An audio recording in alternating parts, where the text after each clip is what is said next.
Mesdames, Messieurs, bonjour, bienvenue au D12 de Pyramide FM. Nous sommes au lendemain de la célébration de la Journée internationale de la démocratie. La démocratie paraît actuellement plus vulnérable qu'elle ne l'a été depuis des décennies.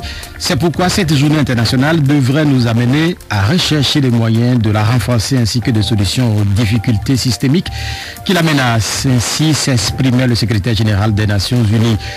Au Togo, la démocratie ou l'apprentissage démocratique a bientôt 28 ans.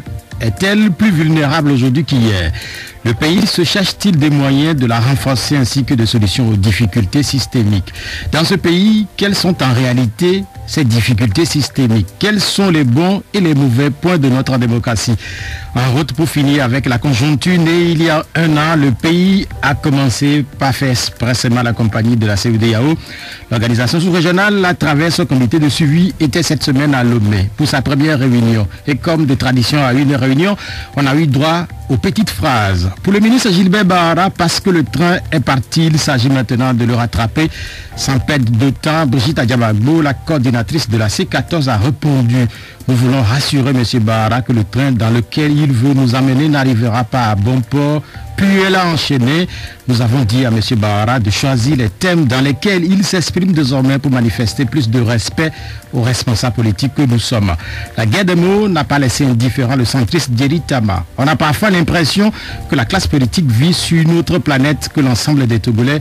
Et l'ancien Premier ministre Aguilome Kodio d'ajouter: éviter d'exposer les Togolais à des difficultés imprévisibles. En vérité, oui, disons-nous, mais doit-on parler carrément de compromission quant à la lutte contre la corruption?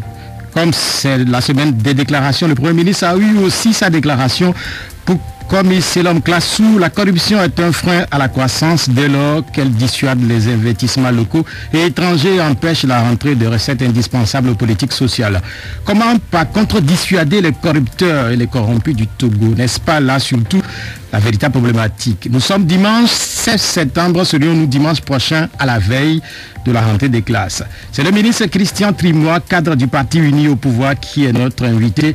Les numéros de l'émission sont 96 50 34 37 et 70 43 09 70.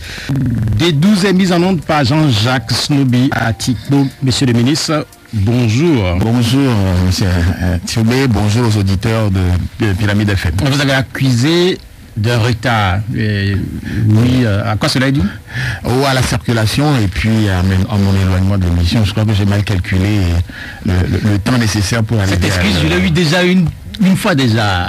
Malheureusement le dimanche. La circulation, parce que les dimanches à Lomé, la circulation elle est quand même. Oui, malheureusement le dimanche aussi, c'est un jour où on a des célébrations et donc on s'éloigne parfois un peu plus de la capitale. Le temps de revenir parfois est un peu difficile. Toutes mes excuses une fois de plus. Comme vous avez dû vous en rendre compte, j'ai cité quelques acteurs. Plusieurs se sont exprimés cette semaine sur les médias ou à travers des communiqués. Est-ce que c'est normal ou tout simplement que les acteurs politiques togolais exagèrent un peu? Non, les acteurs politiques togolais, dans leurs déclarations, n'exagèrent pas, à mon avis. Ça fait partie du jeu démocratique que de s'exprimer, que de ne pas être d'accord sur le contenu, mais aussi sur la forme de l'expression. Vous savez, quand Mme Adamabo dit que Gilbert Bahara devrait choisir les mots, elle a dit dans la salle pendant le comité de suivi, simplement parce que nous avons tiré la conclusion qu'ils n'avaient pas confiance en la commission de la CEDEAO et aux représentants des facilitateurs. Donc elle a estimé que nous ne devions pas parler à leur place.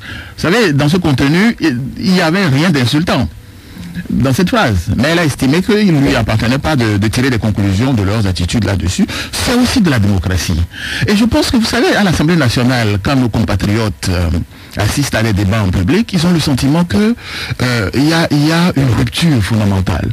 Je crois que il faut qu'on rentre dans la culture togolaise que la démocratie, c'est la contradiction. Et la contradiction, c'est le principe fondamental de la démocratie. Peut-être que nous sommes restés trop longtemps dans un creuset unique, dans lequel on devait tous regarder dans la même direction, et à chaque dissension politique, on a l'impression que nous avons un clash qui va se produire. L'un des principes fondamentaux de la démocratie, c'est de ne pas être d'accord entre soi. Et je crois que nul ne peut monopoliser ni l'opinion, ni la science sur la question. Vous allez au Togo par exemple aujourd'hui, vous allez voir la C14 qui veut exclure plus de 100 partis et s'opposer comme le seul acteur de l'opposition. Ce n'est pas démocratique, c'est antidémocratique. que de dire que dans un pays d'une centaine de partis politiques, 14 partis sont ceux qui doivent exprimer l'opinion nationale. Non seulement c'est absurde, c'est faux, et c'est contre-démocratique. Quand vous parlez d'une centaine de partis politiques, vous savez très bien quand même que parmi la centaine, il y a plein qui sont carrément dormants. Ben sur les 14, il y en a combien qui sont actifs? Objectivement. Beaucoup se sont trouvés une opportunité politique de rentrer dans un club qui peut leur porter et de les faire revivre, leur donner une audience, une visibilité. Et donc, est-ce qu'on peut estimer aujourd'hui, au Togo, que ces 14 partis de l'opposition sont l'opposition togolaise?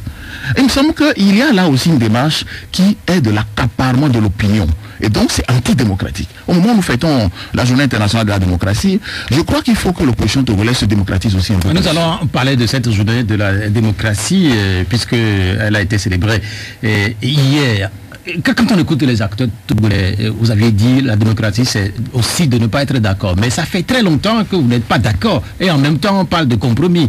Comment comprendre que depuis presque 30 ans, on n'est presque pas d'accord sur l'essentiel? Ben vous savez, la notion de compromis veut dire qu'on essaie de trouver un juste milieu entre deux positions antagonistes. Et donc nécessairement c'est rapprocher des positions. Alors, ça veut dire que nos positions sont si écartées que leur rapprochement devient un peu difficile. Et tous les efforts qui sont faits, je regarde, vous avez parlé de 30 ans, mais quand on regarde il y a 30 ans le Togo et on regarde le Togo d'aujourd'hui, même la méthodologie politique a changé.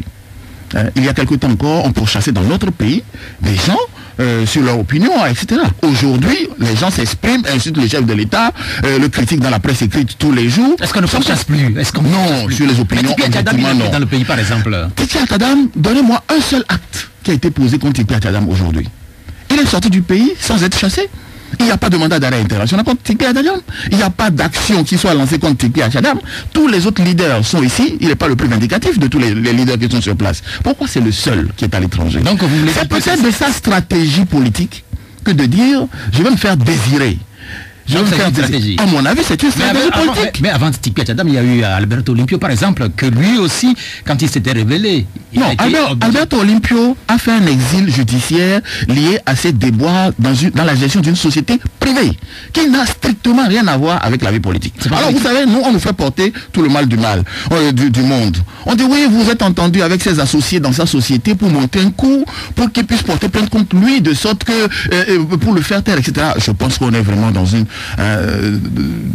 des paranoïas extraordinaires. Mais justement, quand on parle de paranoïa... Est-ce que vous pensez sérieusement qu'au Togo, Alberto Olimpio, par rapport à Jean-Pierre Fabre, est celui qui le fait le plus mal?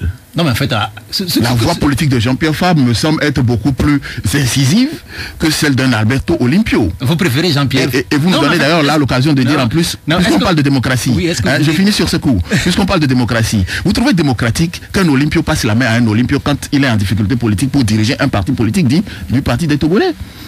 Ça aussi c'est une forme de monarchie. Pourquoi Nathaniel Olimpio remplacerait-il Alberto Olimpio? Mais ça ne choque personne. Vous savez, on trouve que quand c'est dans leur camp, c'est tout à fait logique, mais ça fait 80 ans que le nom Olimpio est sur le Togo, par rapport à Gnassingbé, à qui on reproche 50 ans d'existence, si vous voulez. Et aujourd'hui, il y a 3 Olympios qui sont sur la scène politique togolaise, il n'y en a qu'un seul du côté de Gnassingbé. Est-ce que ça aussi c'est démocratique? C'est pas démocratique. Nous abordons les sujets sans tabou. Oui, eux, ils n'ont pas le pouvoir d'État. Non, la question n'est pas de tenir le pouvoir d'État. Le pouvoir d'État, il ne s'obtient pas les urnes. La question, c'est même le mécanisme de passage du pouvoir à l'interne d'un parti politique. Ça vous donne un indice sur le caractère démocratique et la perception démocratique des gens. Regardez le CAR qui s'est explosé, qui a accepté le seul retour de Maître Agboebo à la tête du CAR. Il a pris le risque d'imploser son parti politique, de le faire diviser pour pouvoir revenir. Ça vous donne une idée, s'il avait été chef d'État au Togo, le Togo serait divisé en deux pour lui permettre de rester au pouvoir. Donc vous voyez ça, est-ce que ce sont des attitudes démocratiques? Quand vous n'êtes pas démocratique dans votre maison, vous ne pouvez pas être démocratique sur le plan national. On voulait dire qu'il y a beaucoup plus de démocratie au niveau du UNI que de l'opposition. Absolument. Regardez, depuis un mois, on ne parle que de la candidature à la candidature chez nous. Mais les autres ont arrêté leur liste depuis. Des partis, Amegbo a quitté l'ANC sur un débat sur la participation, sur sa mise sur la liste de l'ANC. Nous avons un débat ouvert sur le choix de nos candidats aux futures élections. Nous avons un débat ouvert. Nous sommes sans tabou. J'ai parlé des 50 ans tout à l'heure. J'ai parlé de Gnassingbé. Vous voyez, nous n'avons pas de bride quand nous abordons ces sujets. C'est sans complexe. Nous avons au sein de notre parti, contrairement à ce que beaucoup pensent, nous avons un caractère très uni. Mais à l'intérieur, nous avons des doctrines politiques qui se contredisent dans les réunions, qui se disputent parfois. Et pas, ça, vous ne le savez pas, mais pour le faire, il faut avoir une carte de parti et assister à nos réunions. Et si vous n'assistez pas à nos réunions, vous n'êtes pas dans le camp, vous ne voyez pas combien de fois nous sommes démocrates. Oui, mais en fait, ailleurs dans le monde, ça se sait. Quand on a autant de débats au sein d'un parti politique, mais chez vous, c'est un peu comme dans un couvent. Non, regardez sur tous les réseaux, hein, tous les réseaux, les gens s'expriment. Sur tous les réseaux, la presse, etc. Bon, bien évidemment, quand vous êtes dans un comité... Il est rare d'écouter un cadre d'UNIT, de prendre publiquement position sur une actualité. Non, c'est la différence que nous avons avec l'opposition. Nous sommes un parti uni. Nous sommes unis, nous tenons la position officielle du parti, mais pour arriver à la position officielle du parti, nous avons un débat contradictoire. Mais une fois que cette position est arrêtée par la majorité, puisque c'est la démocratie, à partir du moment où c'est la position majoritaire, même la minorité doit s'y astreindre. Nous sommes en train de parler de la démocratie, c'est un thème qui est inscrit à ce débat, nous en parlerons beaucoup plus amplement dans un instant. Nous revenons sur toutes ces déclarations qui sont faites cette semaine, certains qui frisent la nervosité, on a parlé de paranoïa, mais ça fait peur aux Togolais. Alors, il faut que les Togolais arrêtent aussi de se faire peur sur quelques mots. Ça fait partie du jeu démocratique. Hein? Mais c'est vrai que nous aspirons, le Togolais a un caractère très pacifique et très paisible. Et ça, c'est extraordinaire pour nous. C'est un trait de caractère que nous devons conserver et faire passer aux générations futures. Donc, je comprends que nos compatriotes puissent avoir peur sur ce genre d'échange verbal qui est un peu dur. Ça ne fait pas partie de notre éducation, hein, de s'invectiver de cette manière. Mais c'est aussi de la démocratie. C'est aussi de la démocratie. Ça prend combien de temps? Cette façon de faire, les Togolais arrivent à l'interner. Mais vous savez, le Maître Agbouebo a dit une chose extraordinaire à la sortie du dernier comité de suivi, du premier comité de suivi la dernière fois, qui dit qu'il faut que l'opposition sache ce qu'elle veut. Et je pense que la durée vient de ce que l'opposition est cacophonique. Elle est cacophonique. Ils s'entendent pas entre eux. Ils ne savent pas porter une seule position unique. Alors quand ils sortent devant les médias, c'est vrai, on laisse Mme Adjamabo parler. Mais pourquoi est-ce que Maître Agbouebo a fait cette sortie? Simplement parce que dans la salle, il a été contredit par ses propres collègues et ses propres copains. Donc, il y a une sorte de flagrance dans 14 personnes à gérer, c'est pas facile. C'est comme un train, effectivement, on a tous pris l'image du train. Peut-être aussi que le ministre du Transport devait travailler un peu plus rapidement sur les chemins de fer du Togo. Parce que je crois qu'on a un besoin de train là. Cette année, ces derniers jours, nous en avons beaucoup parlé. Il faut que la gare démarre vraiment. Oui, mais quand on parle de train, figurez-vous, à mon âge, que j'ai jamais pris de train au Togo. Vous voyez que nous n'avons pas peur de critiquer notre propre gouvernement. Mais est-ce que c'est normal? Regarde, à mon âge, j'ai jamais pris de train au Togo. Est-ce que c'est normal? Ce n'est pas normal. Je suis d'accord avec vous. Et je vous dis, vous voyez que nous n'avons pas peur de critiquer notre propre gouvernement. Et le projet, on a vu dans ce pays le chef de l'État. On a vu le chef de l'État monter dans un train. Oui, de la gare centrale jusqu'au niveau de Kakaveli, si ma mémoire est bonne. Et puis finalement, ils se sont arrêtés. On n'entend plus parler de ce projet. Non, moi je vous suggère d'inviter le ministre des Transports pour ça. Vous savez, les Togolais ont besoin d'informations sur ce genre de situation. Et ce n'est pas satisfaisant ni pour moi. C'est pas normal que nous fassions une belle démonstration de ce type et que depuis plus rien. Donc vous voyez, quand je le dis, moi j'appartiens à un camp qui est au pouvoir. Et je dis, ce serait une bonne chose que le ministre des Transports vienne expliquer pourquoi ce train-là ne démarre toujours pas. Alors que cette semaine, vous avez vu que les Togolais ont besoin de train. Hein? Entre ceux qui veulent monter dans les trains, ceux qui veulent descendre, ceux qui veulent empêcher le train d'arriver, il me semble que la notion de train aujourd'hui s'impose chez nous. Mais quand on vous invite, on a l'impression que on est visiblement en face de plusieurs personnalités. Vous incarnez peut-être un courant qui accepte de venir facilement dans les émissions. Parce que quand vous me conseillez d'inviter le ministre des Transports, je ne sais pas si facilement il viendrait à une émission, puisque moi je ne sais pas si il était déjà dans une émission de radio privée, je ne sais pas. Et ça aussi, c'est une difficulté qui complique la démocratie togolaise. Non, et certainement, vous avez raison, il y a un certain nombre de personnalités. Je ne sais pas si le ministre des Transports, effectivement, est réfractaire aux échanges médiatiques. Vraiment, je n'ai pas fait attention à cela. Mais c'est vrai que chez nous, nous avons un certain nombre de personnalités qui restent encore frileuses. Hein, face aux médias, face à la prise de parole. Mais en même temps, il faut vous dire que ce n'est pas un exercice aisé de prendre la parole, de s'exprimer devant du public ou de s'exprimer même caché dans un studio de radio quand on sait qu'il y a des millions de personnes qui vous écoutent. Parfois, quand on n'est pas aguerri à l'exercice, ça peut désarçonner. Nous parlerons dans un instant de ce qui s'est passé le 7 février à cette réunion du comité de suivi. Mais nous allons nous attarder quelque peu sur ces déclarations qui ont alimenté un peu la polémique toute cette semaine. Sur la déclaration du ministre Gilbert Bara. Qu'est-ce qu'il voulait dire quand il dit le train est parti? Il s'agit maintenant de le rattraper. Non, si vous resituez le débat, vous le resituez autour de la CENI. Le problème qui s'est posé autour de la CENI. Nos amis de l'opposition sont venus le deuxième jour du comité de suivi avec encore une carte magique dans la poche en demandant la suspension des travaux de la CENI actuelle. Et nous avions répondu, pour nous, que depuis la feuille de route, cette opinion n'est pas une opinion nouvelle. Rappelons que les chefs d'État étaient déjà au courant de ça. C'est une revendication qu'ils avaient déjà posée, à laquelle nous avions souscrit, puisque nous avons fait suspendre les travaux de la CENI depuis le mois de février. Et nous avons répondu qu'aujourd'hui, la feuille de route ne posait pas la question de la suspension des travaux de la CENI, ni moins encore la question de sa recomposition. Et donc, il s'est ouvert un petit débat autour de cette question. Nous considérons que la CENI a démarré ses travaux parce qu'on lui a demandé dans la feuille de route d'avoir un fonctionnement effectif. À partir du moment où la CENI a démarré ses travaux en respectant la feuille de route qui lui demandait d'avoir un fonctionnement effectif, on ne pouvait plus arrêter ces travaux-là. L'échéance, même si vous reprenez le calendrier, puisque nos amis de l'opposition demandent un chronogramme global, alors si vous commencez à ralentir le calendrier, alors que nous avons une date ferme cette fois-ci, qui est le 20 décembre, nous ne pouvons pas tenir les échéances du 20 décembre. Donc nous ne rentrons pas dans une stratégie d'entrave à la réalisation des élections le 20 décembre. Ceux qui savent qu'ils ne sont pas prêts pour aller aux élections peuvent se mettre sur le bord de la route. Alors, on va encore me dire demain que nous sommes en train de parler de la route après les rails.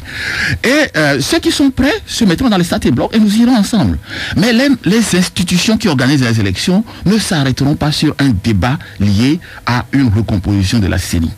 Et nous disons au plus sur cette question encore de recomposition de la CENI, donc ce qui a amené le débat sur le train qui a démarré, c'est simplement de dire qu'aujourd'hui la CENI a commencé, elle doit être renforcée par de l'expertise que la CEDEAO a proposé d'envoyer, mais son problème n'est pas sa composition. Son problème n'est pas sa composition. Et cette composition de la CENI, rappelons-le aussi à nos compatriotes, c'est un précédent consensus que nous avons eu. Ce n'est pas une CENI, on nous dit une CENI unilatérale. Cette composition de la CENI est sortie de l'APG, présidée par Maître Agbouebo. Et la mise en place de la première CENI de cette composition est venue de l'APG. Si nous ne consolidons pas ces acquis que nous avions eus de précédents dialogues et que nous les remettons systématiquement en cause, ça veut dire que même la feuille de route actuellement sera remise en cause. Mais on attend ça, quand on évoque la composition de la CENI, c'est bien de faire référence à l'APG. Mais ce que les Togolais n'ont pas compris aussi, c'est que quand on évoque d'autres questions qui sont liées à notre vécu quotidien, la question des deux tours, la question de la limitation du mandat, c'est également dans le cadre de l'APG. Même malheureusement, ces deux points-là n'ont jamais été véritablement traduits dans les faits. Ben, ils ont été traduits pour ce qui concerne le gouvernement dans les faits, puisque le gouvernement a proposé par 3 fois de suite un test sur le sujet. Une fois, ça a été rejeté par la majorité. Alors, je dis toujours que cette histoire de rejet par la majorité, ça c'est la partie visible de l'iceberg. Pourquoi la majorité l'a rejeté? La majorité l'a rejeté parce que l'opposition a rejeté. Et je rappelle les conditions dans lesquelles ce test a été rejeté. Nous étions en débat en commission sur le test, qui était fait avec toutes les formules que nous souhaitions. Et nous avons buté sur la disposition concernant la disposition transitoire pour les élections de 2015, de savoir si tous les candidats y allaient. Vous vous rappelez qu'à l'époque, nous avions tout le débat sur la rétroactivité, le président devait y aller, ne pas y aller, l'opposition lui refutait le fait qu'il avait encore le droit d'être candidat ou pas. Et nous avions dit, pour solder toute cette question, puisque nous sommes d'accord sur l'ensemble des tests, nous devons régler ce point. Et pour le régler, nous proposions d'écrire formellement la disposition transitoire. L'ANC de l'époque nous a dit, il n'est pas question d'écrire la disposition qui permettait au président d'être candidat. Ils nous ont dit, vous pouvez aller, on peut faire un serment, on vous assure de notre parole. Nous avons dit, votre parole, nous connaissons son poids. Quand nous avions adopté l'APG en 2006 pour la mise en œuvre, le premier gouvernement à Agbouebo de 2007, vous étiez censé être membre de ce gouvernement. Vous avez refusé. Votre parole, elle a ses limites. Vous-même, vous avez donné des garanties à Gilles Olympia sous l'UFC. Mais nous avons vu comment ça a donné, ce que ça a donné. Vous avez quitté l'UNC, vous avez divisé le parti, vous êtes parti créer l'ANC. Donc, à partir de ce moment-là, votre parole, pour nous, ne vaut pas grand-chose. Ce que nous voulons, c'est un écrit. Si vous êtes d'accord et que nous sommes d'accord, nous l'écrivons tous ensemble et chacun va faire la sensibilisation de ses militants. Ils nous ont répondu que leurs militants allaient les lapider simplement parce que pendant 3 ans, ils avaient marché pour expliquer qu'ils n'accepteraient jamais une candidature du chef de l'État à cette élection-là. Et donc, écrire cette formule, cette disposition transitoire, revenait à trahir les militants. Et donc, sur cette base, si l'écriture, le test était nécessairement par écrit, ils ne s'associaient pas au test. Et nous leur avons dit que nous rejetterons le test. Voilà comment la majorité a rejeté le test le lendemain. Donc, voilà l'histoire qui s'est produite sur cette question-là. Alors, on reproche à la majorité de l'avoir rejeté, mais la majorité l'a rejeté parce qu'avant le vote formel, l'ANC avait déjà rejeté la disposition transitoire. Et cela ne fait pas bien pour le Togo, c'est ce qui est clair. Et nous évoquons ce train. Et ce train, oui, a suscité des réactions, notamment de la part de Brigitte Adiamagbo, qui conseille ou qui demande à Gilbert Bahara dorénavant, oui, de choisir les mots qui ne blessent pas, je ne sais pas. Est-ce que vous comprenez cette réaction? Non, je comprends, mais avant d'arriver sur la réaction, vous noterez d'ailleurs que nous avons fait ce débat, finalement, c'était un débat inutile, puisque le président était candidat en 2015, il a été élu, et qu'eux-mêmes ont participé à cette élection. C'est-à-dire que nous avions perdu un temps extraordinaire, et nous avons perdu l'opportunité de commencer à égrener un premier mandat sur la limitation des mandats. Vous savez, ce report successif de la limitation des mandats que l'opposition est en train d'entraîner dans notre pays, nous nous demandons aujourd'hui quel est leur intérêt à eux, qui ne sont pas au pouvoir, de rejeter la réforme sur la limitation des mandats. Le gouvernement a proposé en septembre de l'année dernière. Ils ont vidé la salle. Nous aurions adopté le 19 septembre déjà ce test aujourd'hui. Nous sommes aujourd'hui dans un débat sur la feuille de route qui nous dit de le faire. On nous dit faites tout pour ralentir la mise en œuvre de la feuille de route pour ne pas arriver à la limitation des mandats. Mais finalement aujourd'hui, qui défend la limitation des mandats? En clair, vous vouliez dire que l'opposition est contente que le chef de l'État soit au pouvoir? L'opposition n'est peut-être pas contente que le chef de l'État soit au pouvoir, mais l'opposition a un intérêt certain à ce que la réforme ne se fasse pas. Bien, parlons de cette opposition, puisque des réactions ont été notées venant de ces rangs, notamment portées par Brigitte Adjamagbo à la suite de l'intervention du ministre Gilbert Bara. Est-ce que vous comprenez sa réaction? Je ne la comprends pas. J'avoue sincèrement que je ne comprends pas. Ce n'est pas parce que Gilbert Bara est mon ami et que nous participons de la même opinion politique. Non, je ne la comprends pas. Ils vont entraver le fonctionnement de la CENI en faisant quoi? La seule façon d'entraver, ou en tout cas de se mettre au courant et de pouvoir exprimer leur refus ou leurs oppositions sur le mode de fonctionnement de la CENI, c'est d'être à l'intérieur de la CENI. La feuille de route nous dit une CENI inclusive. Une CENI inclusive. La C14 nous propose une CENI bilatérale entre eux et nous en excluant tous les autres partis politiques, en disant 8 pour eux, 8 pour nous et un 17e que nous choisirons d'un commun accord. Mais ceux qui ne font pas partie de la C14, ils n'ont pas le droit de s'exprimer sur les élections. Les partis extra-parlementaires qui ne sont pas à la C14, est-ce qu'ils n'ont pas un intérêt à contrôler les institutions qui organisent les élections, donc la CENI et ses démembrements? Est-ce qu'au Togo, il n'y a que la C14 et UNIR? Donc ça, c'est une démarche exclusive qui est opposée même à l'esprit de la feuille de route qui dit une CENI inclusive. Et ils savent que cette formulation est un rejet par les chefs de l'État, par des chefs d'État lors de la conférence à Lomé, de cette proposition qu'ils ont faite. C'est-à-dire une CENI bilatérale entre eux et nous. Les chefs d'État ont dit non. Cette proposition a été déjà... Ils l'ont déjà exprimé depuis. Ils l'ont exprimé au facilitateur. Les chefs d'État sont au courant de ça. Ce n'est pas une nouvelle proposition. Et les chefs d'État ont écrit quand même leur test en disant une CENI inclusive. Inclusive, c'est-à-dire 3 dimensions. C'est 4 dimensions, c'est ce que nous avons aujourd'hui. Nous avons un pouvoir qui, malgré qu'il soit majoritaire à l'Assemblée nationale, accepte d'avoir 5 postes comme l'opposition, 5 postes. Donc 5 pour le pouvoir, 5 pour l'opposition. Égalité parfaite. 3 pour la société civile, 3 pour les partis extra-parlementaires et 1 de l'administration qui, lui, n'a pas voix délibérative. Donc celui de l'administration ne vote pas quand on décide. Il participe au débat, bien évidemment, mais il ne prend pas part à la décision finale. Est-ce qu'on peut dire qu'une CENI dans notre pays exclut la société civile, exclut les partis extra-parlementaires, et c'est une opposition formelle parlementaire avec un pouvoir formel qui se partage l'organisation des élections? Or, l'organisation des élections, c'est tout candidat togolais doit pouvoir avoir le contrôle de l'institution. Et donc, il ne prend pas. Vous pensez que c'est plus démocratique de dire que eux et nous, on se partage la CENI en deux, plutôt que d'inclure la société civile et d'inclure les extra-parlementaires? Dans un instant, nous revenons sur la question de la CENI, mais vous êtes d'accord avec moi que les interventions, les sorties du ministre Gilbert Bara suscitent toujours des polémiques? Oh, vous savez, Gilbert Bara joue un rôle important. Il est souvent en contact avec eux, mais vous savez, contrairement aux apparences que nous avons quand nous nous exprimons politiquement, avec nos amis de l'opposition, nous sommes de très bons amis et de très bons copains. J'insiste sur ce point parce que vous savez... Est-ce que vous prenez du vin ensemble? Avec nos amis de l'opposition? Oui. Ah oui, beaucoup de blagues, nous partageons, nous fréquentons. Je vous assure. C'est pour ça que je dis toujours à mes jeunes frères, ne vous battez pas dans la rue pour des opinions politiques. Vraiment, vous allez vous déchirer, vous frapper dans la rue. Nous nous retrouverons, nous ne sommes pas d'accord politiquement, mais nous avons d'excellentes amitiés. Et vous savez que la plupart d'entre nous, nous sommes des parents. Nous avons des familles qui se croisent. Nous avons des cousins, des neveux communs. Donc on ne se déchire pas, on ne se tapera jamais. Vous savez, Jean Kissi, un de mes meilleurs amis, beaucoup ne le savent pas. Même si nous sommes parfois vindicatifs tous les deux, mais Jean Kissi, un de mes meilleurs amis, demandez-lui, lui, il va vous le dire. J'ai d'excellentes relations avec un certain nombre de personnes. Qu'est-ce que vous faites ensemble? Vous regardez des matchs à la télé? Oh, pas très souvent, parce que nos agendas ne coïncident pas toujours. Mais c'est quelque chose qui est tout à fait faisable. Vous savez, quand j'étais chargé des institutions, nous avions, au Parlement, nous mangions entre 2 séances ensemble. Les gens s'étonnaient de voir comment, autour du président Dramani, nous déjeunions ensemble. Et les blagues qui fusaient. Alors quand vous passez par là et qu'ensuite vous rentrez en plénière, vous demandez si c'était les mêmes personnes. Oui. Parce que là, nous sommes dans un terrain qui n'est pas politique. Et puis quand nous reprenons le terrain politique, bien évidemment, nous avons des opinions qui sont parfois contradictoires. Mais vous savez que là, il y a quand même un problème. Les Togolais ne comprennent justement pas ça. Mais c'est ça, c'est là où nous devons peut-être aussi, il y a une dimension culturelle à établir.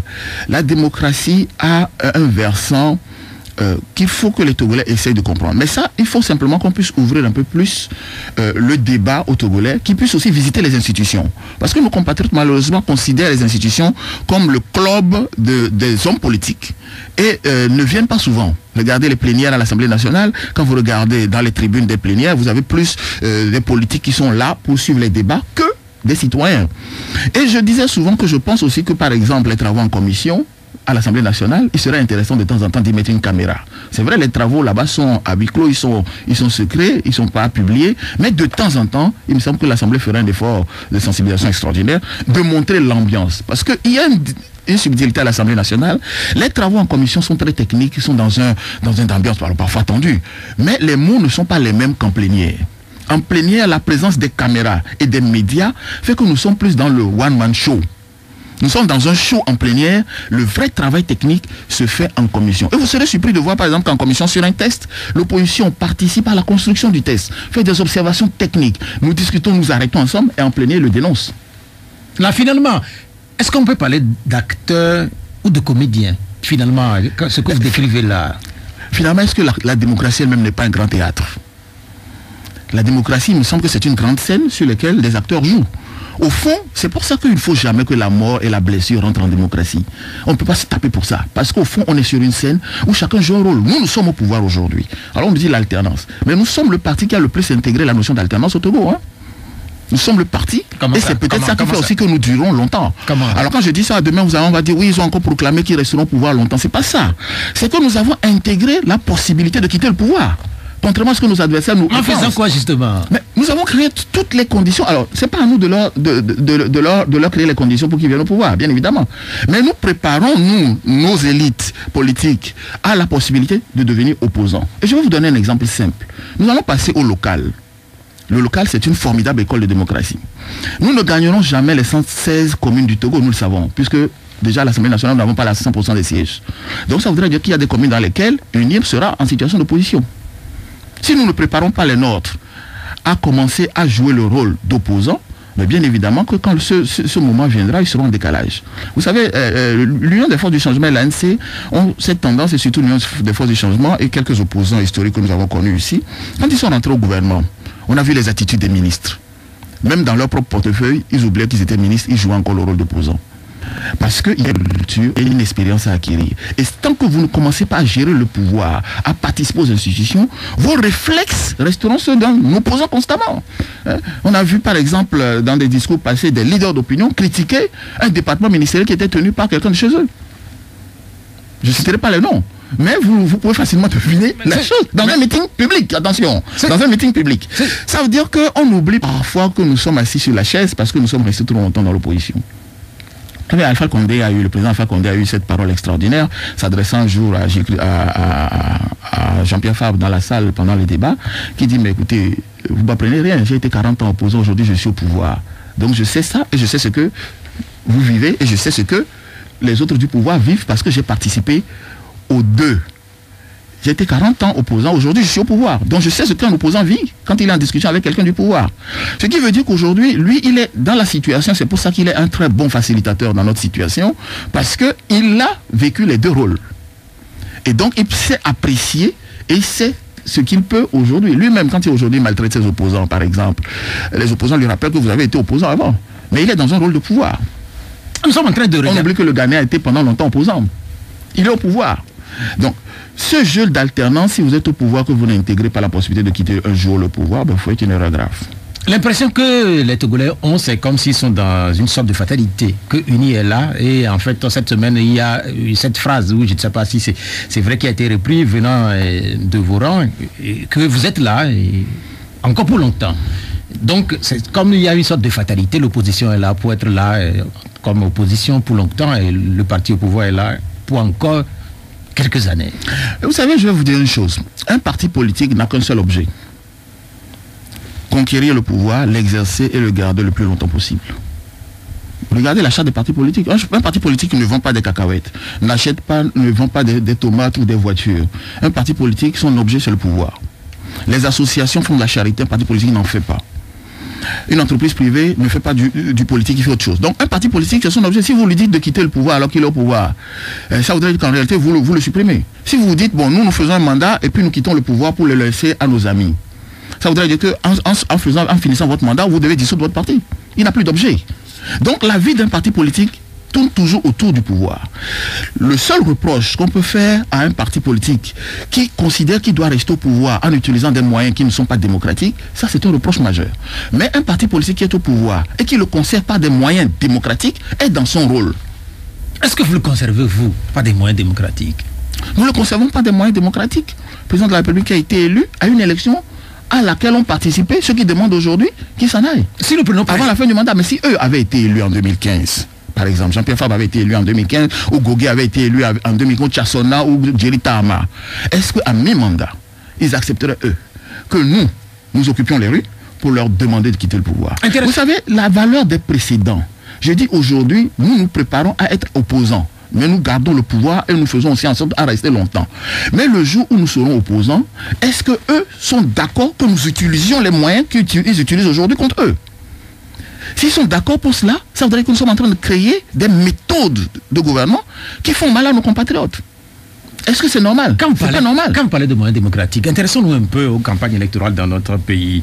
On sait très bien qu'il y a un décalage en termes de moyens mis par le pouvoir et par l'opposition. Est-ce que c'est là aussi des moyens démocratiques? Alors je vous donne un exemple.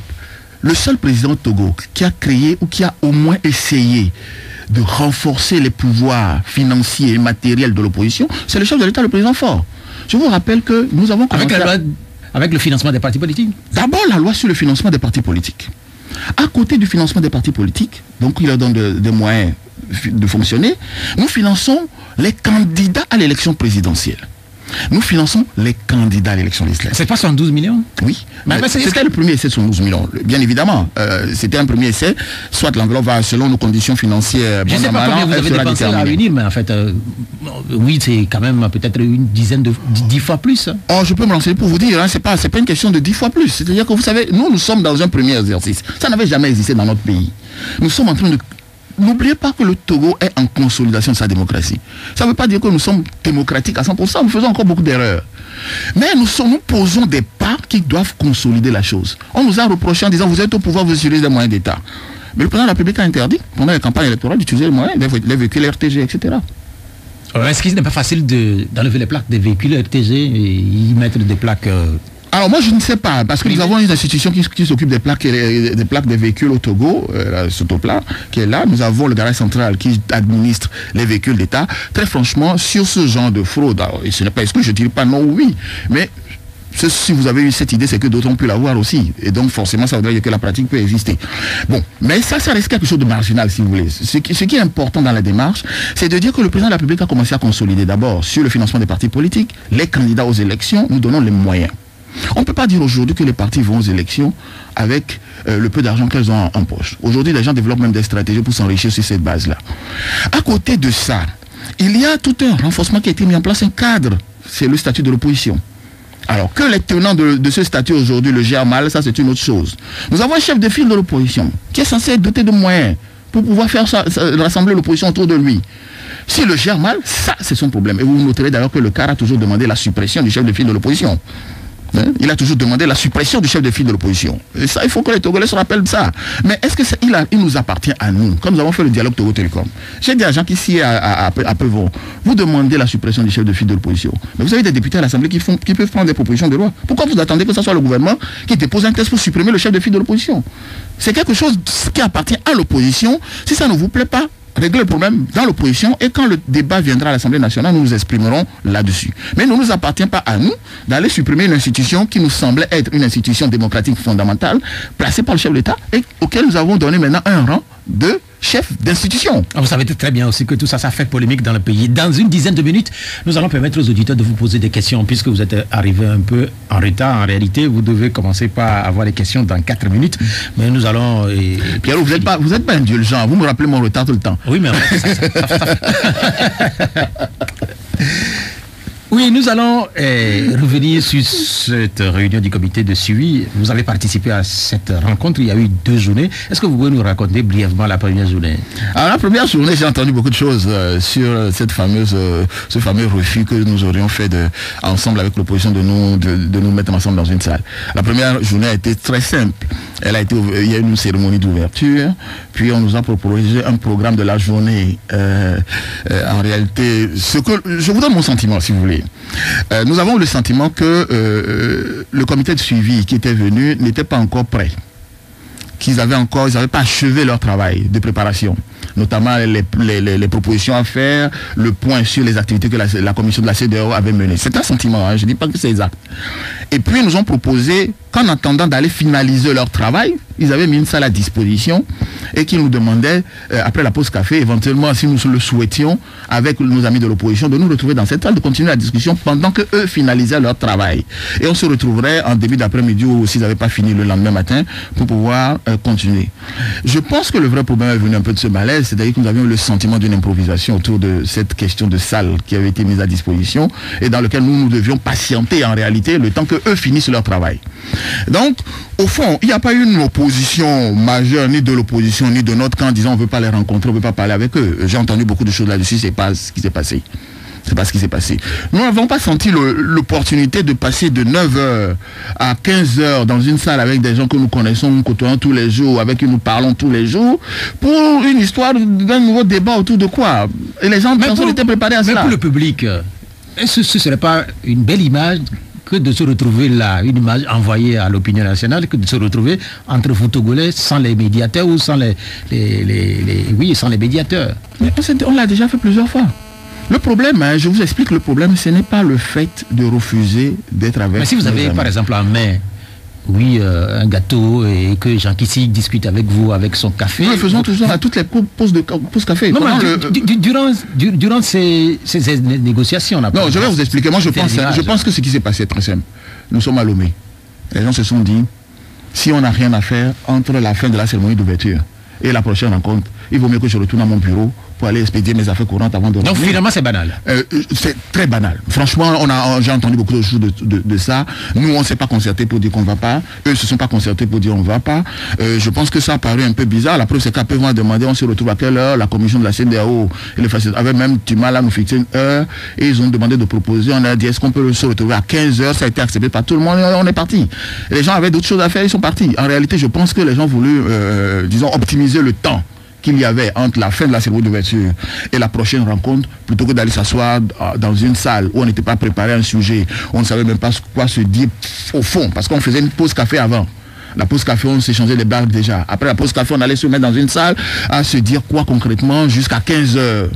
Donc, à mon avis, ça a été plutôt quelque chose de très banal. Hein. J'ai entendu, on ne veut pas se voir, on a montré cette vidéo. Oui, en fait, ça, c'est il y a eu cette deuxième... Du commissaire persécuté qui essayait de gargariser en disant, allez, parlez-vous. Je dis, le pauvre.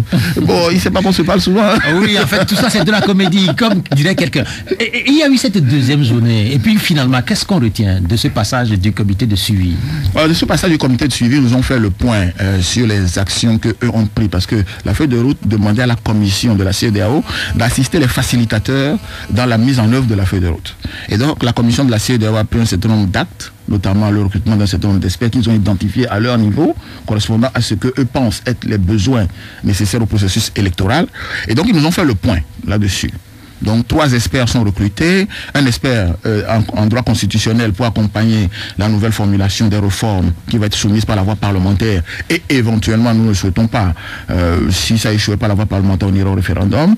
Et puis ensuite, 2 experts qui sont des experts électoraux qui viendront appuyer la CENI Et à côté de ces experts électoraux, ils seront eux-mêmes soutenus par 20 observateurs qui viendraient également suivre le processus de recensement intégral, puisqu'ils ont demandé de refaire un fichier électoral intégral. Donc ils nous ont fait ce point. L'opposition a exprimé un peu a considéré qu'ils pensaient qu'il y aurait besoin de plus d'expertise dans d'autres domaines, mais qui feront parvenir les domaines qu'ils estiment être nécessaires ou complémentaires. Donc, ça a été le point. Nous, de notre côté, nous estimions que, la CEDEAO nous a donné une information sur le recrutement d'experts. Les institutions sont ouvertes, donc ils peuvent les pénétrer et suivre le fonctionnement de la CENI, envoyer eux-mêmes leurs experts. Là-bas, ça ne nous posait aucun problème. L'opposition a estimé qu'elle aurait souhaité être associée à la procédure de recrutement des experts. Et ils en ont fait le reproche à la commission. C'est à ce moment-là qu'est sortie la fameuse phrase, la réponse de Gilbert Bavara, au nom du gouvernement et de sa majorité, qui estimait que c'était une forme de manque de confiance, si vous voulez, à la commission. Nous considérons que la commission de la CEDEAO a utilisé ses procédures habituelles de recrutement de son propre personnel en regardant, bien sûr, plus pour éviter les conflits d'intérêts. Donc, ils ont éliminé tous les Togolais qui pouvaient être candidats à ces postes-là. Nous faisons confiance à cette procédure. Nous considérons que pour l'indépendance des experts, il était préférable que les parties prenantes au dialogue ou à sa mise en œuvre ne participent pas au recrutement des experts. Qu'on laisse les facilitateurs et la commission de la CEDEAO procéder au recrutement des experts. Donc voilà un peu les points sur lesquels on ne s'est pas mis d'accord. Et puis le grand point, ça a été la question autour de la CENI, qui a été sortie par Maître Agbouébor et qui a donné lieu à un débat. La réponse des facilitateurs de la commission a été très simple. Le comité de suivi n'a pas de pouvoir de décision. Il fait un suivi, il en rend compte aux facilitateurs et après le compte rendu aux facilitateurs, les facilitateurs prennent les actions nécessaires. Si eux-mêmes doivent consulter leur pairs, ils le font et à la suite de cette consultation, s'il y a une décision qui doit se prendre, ils nous la communiquent. Il se dit que les facilitateurs doivent revenir à l'homme. Est-ce que vous confirmez? C'est ce qui nous a été dit. Bon, on n'a pas donné une date, on n'a pas donné d'agenda, mais ils nous ont dit que les facilitateurs reviendraient bientôt à Lomé. Nous n'avons pas la maîtrise de leur agenda. Quand ils vont revenir à Lomé, sans doute qu'ils vont rencontrer une nouvelle fois le chef de l'État et peut-être avec le chef de l'État, un certain nombre de solutions pourraient être trouvées, notamment à la question de la fameuse CENI. Non, absolument. Vous savez, nous, la CENI, nos amis posent en réalité, vous savez, le problème de la CENI, c'est un problème très simple. Si les facilitateurs viennent, qu'il y a une solution possible, nous en discuterons, nous, gouvernement plus sa majorité et l'opposition. Les facilitateurs, je crois que l'opposition donne à nos compatriotes la fausse image que des facilitateurs viendraient imposer au Togo quelque chose. Les élections Togo, les réformes au Togo se feront avec des institutions togolaises. Nous sommes partie prenante aux institutions togolaises, donc avec nous et avec eux. Les facilitateurs ne viendront pas d'ailleurs pour nous imposer quelque chose. Aucun facilitateur ne viendra imposer au Togo une CENI à laquelle nous n'adhérons pas. C'est pas possible. C'est pas possible. Donc, s'il y a une solution, elle prendra en compte l'opinion du gouvernement de sa majorité et de l'opposition. Ce sera donc par consensus que nous déciderons de ce qui va se faire. Est-ce que finalement vous comprenez que la question de la CENI divise autant les acteurs politiques? Je vais être franc avec vous, je ne comprends pas. Vous ne comprenez pas? Je ne comprends pas. Est-ce que ce n'est pas lié à l'histoire même de la CENI au Togo? C'est lié à l'histoire de la CENI peut-être, de l'ancienne CENI. Cette CENI a montré son efficacité dans sa composition. Après, il y a deux niveaux de composition de la CENI. Il y a la répartition des sièges à l'intérieur de l'institution et il y a les personnalités qui occupent les sièges. C'est deux débats différents. Le problème que nous avons, et je ne vous cache pas, le vrai problème sur les 5 de la majorité, parce qu'ils nous disent que oui, l'UFC occupe une place à la CENI et que l'UFC a pris leur place à la CENI, nous avons donné leur place à l'UFC, c'est faux. Rappelons-nous en 2014, quand nous recomposions la CENI actuelle, qui a fait les élections 2015. Rappelez-vous qu'il y a eu un divorce retentissant entre ADI, du professeur Goguet, et l'ANC de Jean-Pierre Fabre, au mois de décembre, où l'ANC a écrit à l'Assemblée nationale pour dire qu'il cassait le groupe parlementaire qu'il formait avec ADI pour une divergence politique fondamentale. Sur ce, la CENI qui était proposée à l'époque, ils avaient 5 sièges, comme je l'ai dit. Ils avaient proposé 4 pour l'ANC et 1 pour ADI. L'UFC réclamait la possibilité d'être représenté parce que, vous savez, la loi sur le statut de l'opposition prévoit une disposition qui dit que chaque parti politique choisit son statut à l'Assemblée nationale. Si vous êtes de l'opposition ou de la majorité, c'est quelque chose que vous vous autodéterminez. C'est vous qui déterminez et vous affirmez, je suis de l'opposition, je suis de la majorité. Et l'UFC à l'Assemblée nationale est classé opposition. Le même statut de l'opposition dit que des personnalités peuvent participer au gouvernement ou aux institutions sans que ça change la position du parti politique à l'Assemblée. C'est dans nos lois, ce que je dis. Donc l'UFC a des membres qui sont au gouvernement, c'est vrai. L'opposition considère, l'ANC considère qu'à partir de ce moment, l'UFC est de la majorité. L'UFC considère qu'eux, ils ont fait une déclaration d'appartenance à l'opposition et donc ils ont droit à un siège. Mais sur le divorce entre Hadi et l'ANC a supprimé le poste qu'ils avaient donné au professeur Gogué à Hadi en sanction et en représailles contre Hadi. Ils ont supprimé le nom du gars, ils ont reversé le siège qui a été attribué à l'UFC. Donc l'UFC siège aujourd'hui à la CENI sur le siège qui résulte de la sanction par l'ANC de Hadi. Finalement, selon vous, quelle peut être la solution à apporter à la question liée à la CENI? D'abord, la première solution, il me semble qu'il faut que les acteurs politiques arrêtent de croire que la loi doit s'adapter à leur stratégie. Dans notre pays, les gens ne mettent pas une stratégie en place par rapport à la loi existante, ils veulent que la loi adhère à leur stratégie. Donc chaque fois que la loi ne colle pas à leur stratégie, il faut changer la loi. En réalité, vous devez changer de stratégie. La loi doit rester stable et intangible. Donc nos amis veulent faire changer aujourd'hui la règle de répartition de la CENI parce qu'ils considèrent qu'ils sont 14 dans un groupe et que pour répartir 5 sièges entre 14 personnes, c'est pas facile. Alors on va recomposer la CENI pour leur permettre à eux, 14, de pouvoir avoir chacun une place. Mais demain, s'ils sont 20, on va recomposer la CENI encore. Quand ils vont passer à 6, on va recomposer la CENI. Donc il y a un problème qui est lié à leur conception de la stratégie. Moi je pense que si c'est la répartition des sièges, l'actuelle répartition est bonne. En revanche, si les personnalités qui siègent à la CENI, on peut encore avoir des discussions. Nous, dans notre camp, nous avons choisi nos 5. Il ne leur appartient pas de nous dire qui nous devons choisir chez nous. Eux ont choisi, ils doivent choisir leurs 4, qui les désignent et que les 4 rejoignent la CENI, et qu'ensuite nous continuons la discussion. Nous disons que nous sommes toujours ouverts à toutes les discussions possibles, mais pas à celles qui considèrent qu'il faut exclure la société civile, il faut exclure les extra-parlementaires, et qu'il faut que ce soit eux et nous seulement qui composions la CENI. Cette solution n'est pas acceptable. Merci beaucoup. Nous allons maintenant permettre aux auditeurs de participer également à l'émission, et comme c'est de tradition, je vais rappeler les 2 numéros de la radio, 70 43 09 70, et puis 96 50 34 37. Un premier auditeur déjà en ligne. Oui, allô, bonjour. Allô, bonjour. Oui, c'est M. Maglo, comment vous allez? Oui, M. Maglo. Monsieur le ministre, bonjour. Bonjour, M. Maglo. Je vais faire un constat, conclure avec une question après.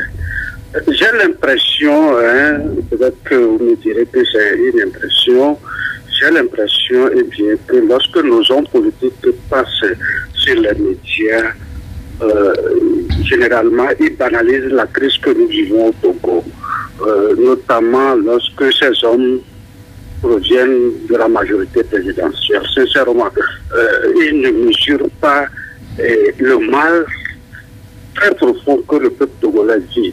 Je parle en connaissance de cause. Le ministre qui est là-bas, il peut être mon petit frère, même peut-être je peux être son père. J'ai suivi la scène politique depuis 1963 jusqu'à aujourd'hui et j'ai su comment les Togolais souffraient dans leur peau. Notamment lorsqu'il avait dit tout à l'heure que les Olympios ont accaparé la scène politique plus que les Nations Unies. Et c'est aberrant et ça m'a fait très mal parce que nous avons suivi certaines choses. Combien de fois le Togolais a souffert? Il faut qu'ils aient pitié des Togolais. Je sais que en politique, il y a la langue de bois qui est souvent utilisée. Mais le problème togolais, c'est sérieux. On a compris cette partie. Je viens à la question. Oui, allez pour la question. La question que je vais poser à M. le ministre qui est là-bas, est-ce qu'il est sincère lorsque le chef de l'État lui-même avait dit entre-temps qu'il y a une minorité qui s'accapare des biens de l'État? Voudrait-il dire que le chef de l'État n'est pas conscient et tout ce qu'il veut nous faire avaler là? Est-ce qu'il est sincère? Est-ce qu'il croit que les Togolais peuvent croire tout ce qu'il dit? Merci beaucoup, cher ami Maglo, de votre intervention. Monsieur le ministre? Oui, peut-être une petite observation et peut-être rectifier une chose que M. Mabla a dit tout à l'heure, qui n'est pas tout à fait ce que j'avais dit. Il a dit que j'ai dit que les Olympios ont accaparé plus le pouvoir que les Nyasingbe. C'est pas exactement ce que j'ai dit. Ce que j'ai dit, c'est que ça fait 80 ans que le nom Olympio règne sur la scène politique togolaise et qu'on reproche aux Nyasingbe de régner depuis, que le nom Nyasingbe est sur la scène depuis 50 ans. Donc c'est pas une question de pouvoir, je nuance ça. Deuxième chose, il dit que nous banalisons la crise quand nous venons sur les médias. Non, nous ne banalisons pas la crise. Nous sommes les premiers à prendre la mesure de la crise. Mais attention, nous sommes au pouvoir. Nous ne sommes pas dans la position de l'opposition. Nous devons rassurer nos compatriotes sur les issues possibles à la discussion que nous avons avec nos compatriotes de l'opposition. Nous ne pouvons pas venir effrayer les Togolais, leur donner le sentiment que le pays va partir en lambeaux, qu'ils vont tous, etc. Nous avons l'obligation de rassurer et de montrer que nous faisons tout ce qui est possible de notre côté pour que nous trouvions une solution à la chose. Donc le discours de l'opposition, de la majorité doit être toujours un discours rassurant vers les perspectives nouvelles. Le discours de l'opposition, puisque eux veulent démontrer que nous sommes en responsabilité, que nous faisons strictement rien, c'est de montrer que tout est grave, tout va prendre feu, tout va faire ceci, tout va se gâter, si on ne réagit pas, c'est très grave, etc. Donc, selon la position des uns et des autres, l'intensité que l'on donne à la crise doit être différente parce que nous ne sommes pas dans le même rôle. C'est normal. Mais aucun de nous, ni eux, je ne pense pas que même de l'opposition, ils banalisent la crise. Et nous la banalisons surtout pas. Deuxième auditeur, allô? Allô? Bonjour. Bonjour. Vous êtes en direct, on vous appelle comment? C'est Monsieur Pélé. Oui, Pélé, vous êtes en direct, allez-y. Oui, bon, bonjour. Bonjour, monsieur Pélé. Oui, bon, en vous attendant parler, c'est pas l'avocat de l'opposition, vous critiquez l'opposition parce que le CAR n'a pas dit qu'il conteste, ou bien il dit que le chef de l'opposition conteste le statut de l'opposition. On ne peut pas être opposant dans le gouvernement. Donc, ça peut tout passer. Maintenant, la question que je vais vous poser, monsieur le ministre, dans un pays où une majorité a voté pour un président de la République, est-ce que ce président, au cours d'un discours à la nation, pas une interview, un discours à la nation, le président dit qu'une minorité s'accapare la richesse du pays. Bon, vous, d'abord, en tant que le conseiller de ce président, est-ce que vous pouvez nous citer 2 ou 3 personnes togolaises et ces minorités? La fin de la question. Oh, c'est-à-dire, vous, ah non, qui sont parmi ces minorités-là. On peut le conseiller. Ok, j'ai compris. Oui, deuxième. C'est-à-dire, en tant qu'un homme intellectuel, est-ce que la présidence est-elle un pouvoir de dénonciation ou bien un pouvoir exécutif? Bien, merci. Deux questions, c'est bon pour qu'on puisse avoir d'autres auditeurs derrière vous. Monsieur le ministre, alors je pense que c'est dommage que je n'ai pas le test ici s'il y avait ce qu'on aurait abordé ce sujet. Vous savez... Mais ça revient tout le temps. Oui, mais parce que les médias ont coupé le test, ont pris un morceau de ce test. La phrase exacte doit dire à peu près quelque chose comme ça, mais il faut qu'on aille la vérifier et la sortir in extenso. Lorsqu'une minorité s'accapare les richesses d'un pays, la démocratie, etc. est en danger, il me semble que ça doit être quelque chose de ce type.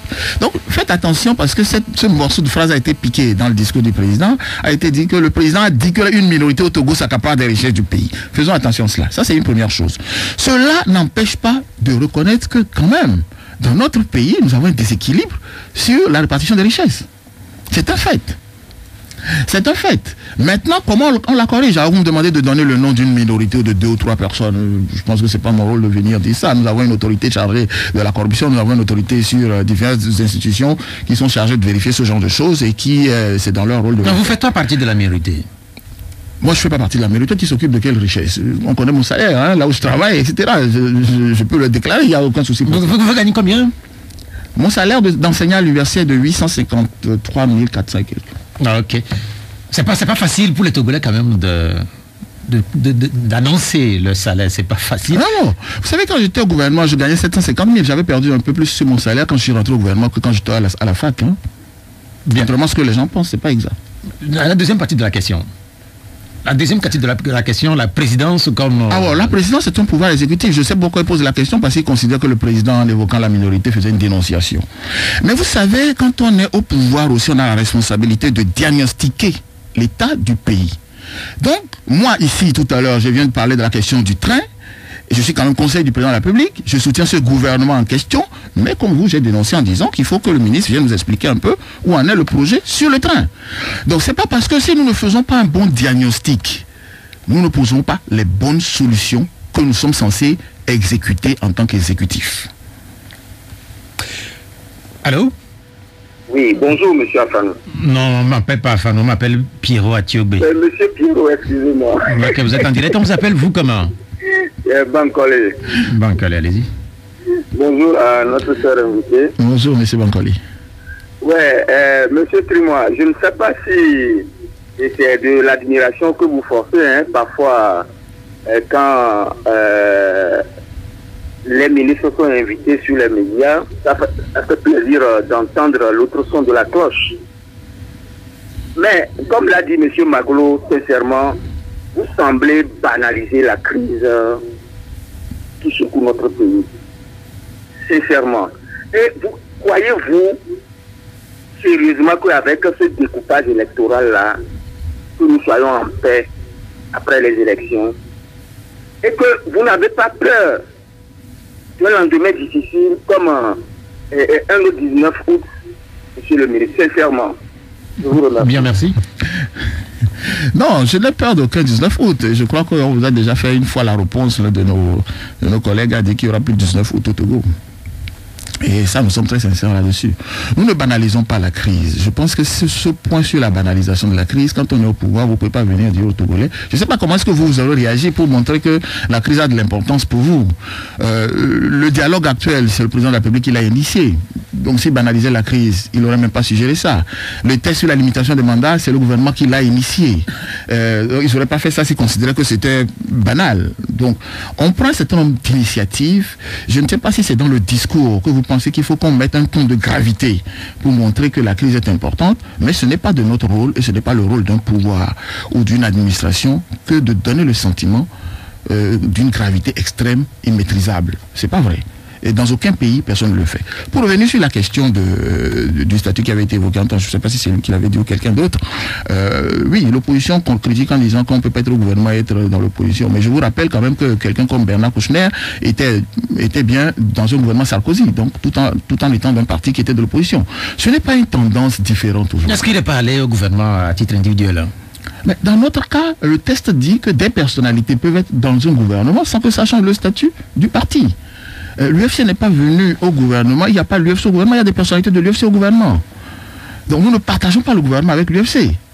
C'est une notion qui est induite pour démontrer que l'UFC est un parti qui est dans une situation, je ne fais pas la défense de l'UFC, mais j'explique le contexte aux compatriotes pour qu'ils le comprennent. Donc, à mon avis, bon, démontrer par exemple sur la question du découpage électoral, vous savez, la question du découpage électoral a fait long débat par le passé, jusqu'à la loi de 2012. Où nous tenons compte, l'opposition a mauvais jeu de donner le sentiment que dans un pays, un découpage électoral ne doit tenir compte que de la population. Il y a plusieurs critères. Le Togo n'est pas le premier qui fait cet exercice. Comparé dans tous les pays au monde, on ne prend jamais que la démographie pour faire un découpage électoral. Vous devez tenir compte également de la géographie, de la distance à parcourir. Vous devez tenir compte des agglomérations, le type d'habitat que nous avons. Si vous êtes dans une région, un député à Lomé par exemple, il a quelle distance à parcourir pour avoir 1000 électeurs? C'est très facile puisque nous sommes tous concentrés dans un même espace. Mais si vous prenez d'autres qui sont éloignés, la représentation doit se faire. On a compris, mais quand même... Maintenant, je vais finir sur ce point. Nous ne pouvons pas non plus, en étant un pays de 6 millions d'habitants, 56 km², avoir un nombre illimité de députés. Donc, si nous partons sur ces critères-là et nous disons un député pour 10 Togolais ou pour 100 Togolais, mais faites vous-même l'addition. Derrière, est-ce que nous pouvons supporter une Assemblée nationale à 500 députés aujourd'hui? Les incidences financières de cela, parce que non seulement accroître, mais ce n'est pas simplement accroître le nombre de députés. C'est pas seulement dire on rétablit différemment parce que dans le Golfe et à Guagnivé mélangé, ça fait 10 députés. Par contre, dans Soli, ils ont 2. Alors qu'on fait ce genre de rapport, on ne le fait que quand on tient compte des têtes de personnes, mais on ne tient pas compte des questions du territoire. Mais quand même, il faut trouver une clé entre les deux. On a compris. Qui permettent mais est-ce que ça ne pose pas quand même quelque part une question d'équité? Précisément, vous avez utilisé le bon mot. C'est pour l'équité qu'on ne peut pas tenir compte uniquement de la démographie. Pour des raisons d'équité, si vous ne tenez pas compte des autres éléments qui déterminent la représentation nationale, attention, nous sommes dans une élection législative et nos tests disent que le député, il est certes élu dans une circonscription électorale, mais il est le représentant de la nation. Donc si vous ne le déterminez pas avec des critères qui se mélangent, vous êtes inéquitable. Donc maintenant je change de mot. Est-ce que ça ne pose pas une question d'injustice? Au contraire, c'est une justice électorale une justice de la représentation que de permettre à chacun de s'identifier. Je vous donne un exemple simple. Est-ce que vous pensez normal qu'une préfecture comme Assoli, puisqu'on le donne souvent un exemple, n'ait qu'un seul député? Est-ce que ça vous paraît juste qu'une seule personne soit celle qui représente toute une préfecture? Non. C'est pas normal. Et ne serait-ce que parce que nous sommes en démocratie et qu'il faut laisser la chance au dédoublement des opinions. Est-ce que vous pensez que UNIR a le monopole de la parole sur Assoli? Non, il faut laisser aussi que éventuellement un second siège puisse être occupé par quelqu'un d'autre qui n'a participé pas à l'opinion d'UNIR, pour que dans Assoli aussi qu'on ait un débat contradictoire qui puisse se faire entre représentants de la nation. On a consigné votre réponse, mais je reviens quand même sur une question. Vous aviez martelé carrément. Il n'y a plus un 19 août. En fait, on l'a entendu il n'y a pas très longtemps. En réalité, qu'est-ce que vous voulez dire? Peut-être qu'il faut reposer la question à ceux qui pensent qu'il faut que les 19 août se multiplient. Nous leur apporterons la réponse gouvernementale qui est d'installer la stabilité et la paix au Togo. La question est très simple. Quand on nous menace d'un 19 août, on nous menace des troubles et on nous menace de la violence. C'est la seule différence entre le 19 août et les manifestations précédentes. C'est le degré de violence qui s'est posé le 19 août. C'est pas le 19 août où l'opposition a commencé à manifester au Togo. C'est pas le 19 où l'opposition protestait contre le pouvoir. Nous avions eu suffisamment de méthodes qui ont été utilisées. La méthode du 19 août était une méthode de violence. Et nous disons qu'il n'y aura plus jamais un 19 août avec un degré de violence comme celui que nous avons connu. Nous ne disons pas qu'il n'y aura pas de manifestation de l'opposition, puisque c'est un outil démocratique que nous entretenons et que nous conservons, que nous ferons en sorte qu'il soit encore promu. Mais nous n'acceptons non plus que ce soit l'occasion de violence contre nos compatriotes. Bien. Quatrième auditeur. Allô? Oui, allô, bonjour. Oui, allô, bonjour. Oui, bonjour, monsieur. Oui, bonjour, vous êtes en direct. On vous appelle comment? Quel est votre nom? En attendant, allô? Allô? Bonjour, Pierrot. Oui, quel est votre nom? C'est Aïvi. Oui, Aïvi, vous êtes en direct. J'aimerais demander à mon petit frère Christian Témoin. D'abord. Allô, Aïvi. Oui. Mais pourquoi vous parlez de petit frère? Oui, c'est un jeune frère. Non, mais en fait, quand même, je sais pas. C'est la première fois que je l'entends. Oui, mais vous êtes dans une émission publique. La personnalité qui est là, c'est un ministre. Oui, au-delà du ministre. Oui, mais en fait, non, mais en fait, s'il vous plaît, nous sommes en démocratie, nous devons, chaque jour que Dieu fait, nous devons aussi apprendre à connaître comment intervenir sur un média. Vous ne pouvez pas, ce n'est pas une émission à caractère privé. Ou bien je me trompe. Vous le connaissez? Je ne sais pas qui c'est. Aïvi, c'est un nom de famille. Non, mais en fait, quand il dit que... Oui, moi, je pensais que c'est votre grand frère. Vous le connaissez dans le privé. Non, je ne sais pas qui c'est. Parce que j'ai entendu qu'Aïvi, donc vous savez, au Togo, Aïvi, il y en a plein. Hein? Alors, en fait, allô? Oui. Bonjour. Bonjour. Oui, on vous appelle comment? Pierre. Oui, Pierre, vous appelez de Vaughan? Oui, sans doute. Oui, allez-y pour votre question. Bonjour, monsieur le ministre. Bonjour. Bon, à chaque fois vous évoquez la PG.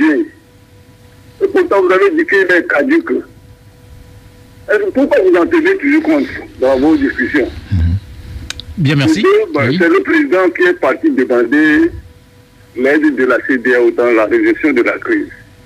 C'est dans quel cas? C'est pour toujours garder le pouvoir ou bien quoi? On ne comprend pas.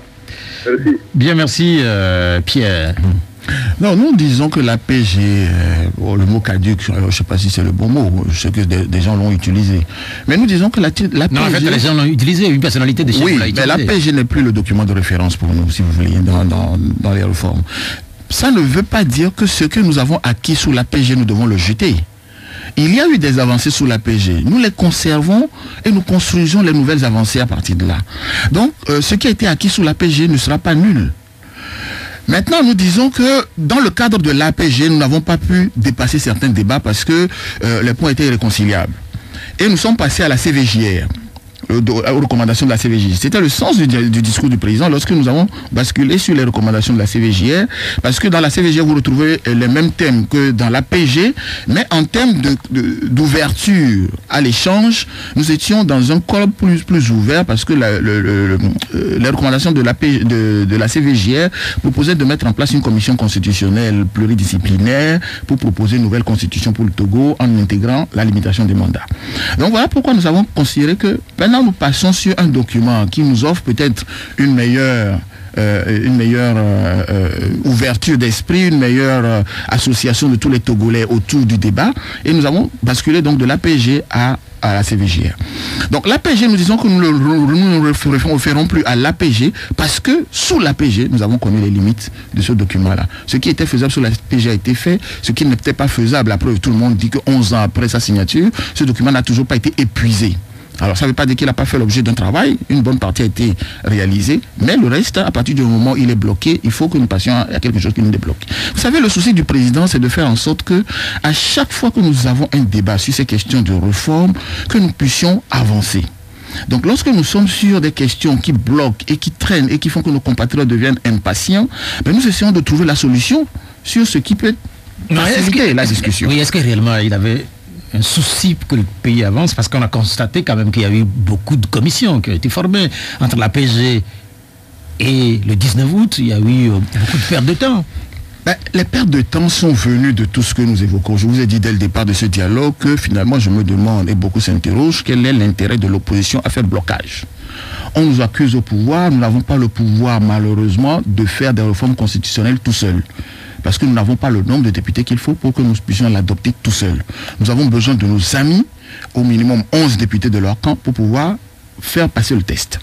Et donc, à chaque fois que nous avons eu ce débat-là, nous avons bloqué sur des questions banales, comme la question que j'évoquais par exemple, la question de la disposition transitoire. Est-ce qu'en 2014, il fallait laisser le président être candidat ou ne pas être candidat? Nous sommes en 2018. Là, vous accusez il a été candidat. Oui, mais je suis d'accord. Le blocage, je vous donne un exemple simple. Le premier blocage, nous avons dit à partir du gouvernement Agbouibor. Agbouibor était le premier chargé de mettre en œuvre l'APG. C'est lui qui a présidé le dialogue. C'est lui qui a eu la charge en tant que premier ministre de la mettre en œuvre. Pourquoi n'a-t-il pas réussi?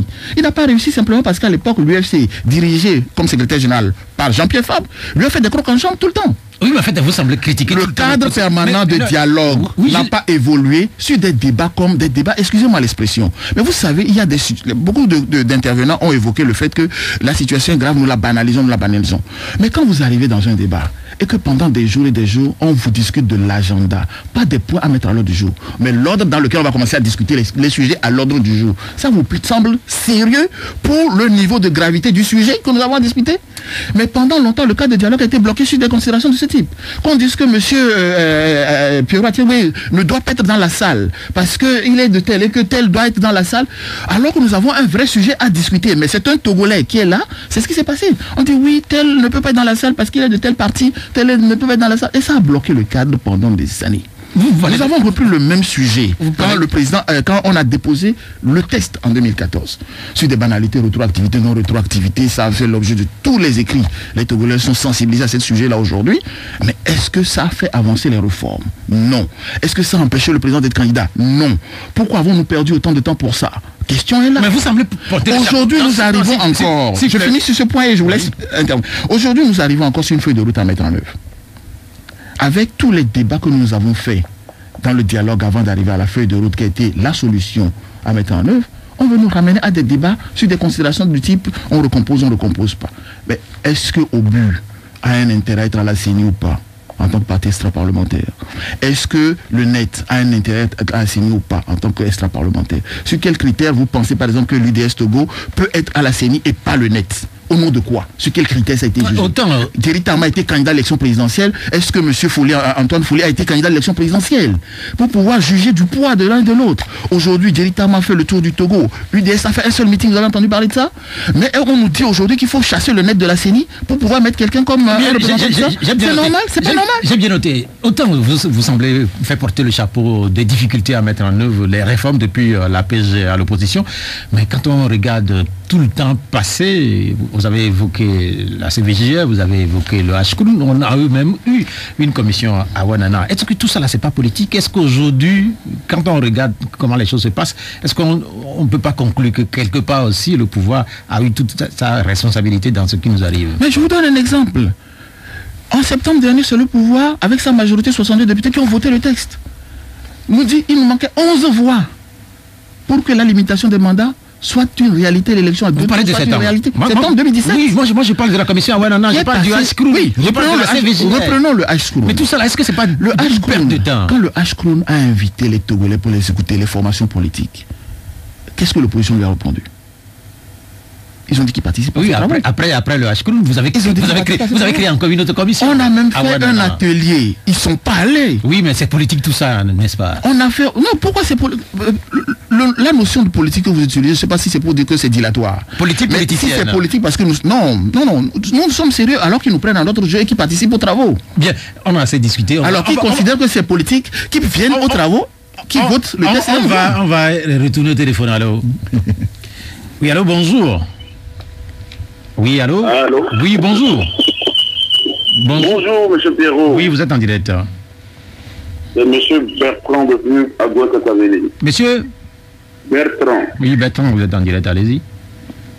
Monsieur Trimois a déclaré sur vos antennes que la composition de la CENI est issue d'un consensus de l'APG. L'APG a prescrit en son annexe 1 la composition suivante: 5 pour la mouvance présidentielle, 10 pour les partis de l'opposition signataires, 2 pour la société civile, GF2D, le Réforme, 2 pour le gouvernement sans voix délibérative.